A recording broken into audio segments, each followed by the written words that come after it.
NEP നടപ്പിലാക്കുന്ന ഒരു ഇത് കൊണ്ടുപോവാ, എന്നിട്ടേ നിങ്ങൾക്ക് പൈസ തരുവുള്ളൂ എന്ന് പറഞ്ഞാൽ ഇവിടെ വലിയ ഗുരുതരമായ പ്രതിസന്ധിയിലേക്ക് പോകും. NEP-യിൽ ഉഷയിൽ വാങ്ങുന്ന പൈസ തടഞ്ഞു വെച്ചാൽ കോളേജുകൾക്ക് ഇന്ന് കിട്ടിക്കൊണ്ടിരിക്കുന്ന പണത്തിന്റെ അടുത്ത ഗഡു കിട്ടുമോ?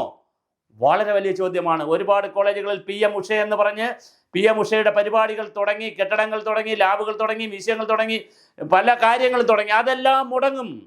അപ്പൊ PM ഉഷ തടഞ്ഞു വെച്ചാൽ, PM ഉഷയിൽ കയറി അവർ പിടിച്ചാൽ അറിയില്ല അവർ എങ്ങനെയാണ്. ഇവിടെ പിടിക്കുമ്പോൾ അവിടെ പിടിക്കുമല്ലോ. പഴയ BJP അല്ലല്ലോ, ആദ്യകാലത്തെ BJP അല്ല. ഇന്നത്തെ BJP കുറെ കൂടി പ്രൊഫഷണലാണ്. ഇവിടെ പിടിക്കുമ്പോൾ അവിടെയും പിടിക്കും.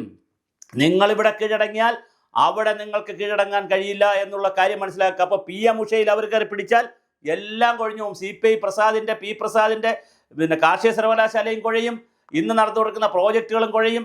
പിന്നെ മാത്രമല്ല ഇന്ത്യൻ നോളജ് സിസ്റ്റം എന്ന് പറഞ്ഞ് സഹാക്കളടക്കം, ഞാൻ ഈ പറയുന്ന വളരെ ആധികാരികമായിട്ടാണ് പറയുന്നത്, സഹാക്കളടക്കം ഇന്ത്യൻ നോളജ് സിസ്റ്റത്തിൽ നിന്ന് പൈസ വാങ്ങി പ്രോജക്റ്റ് ചെയ്യുന്നുണ്ട്.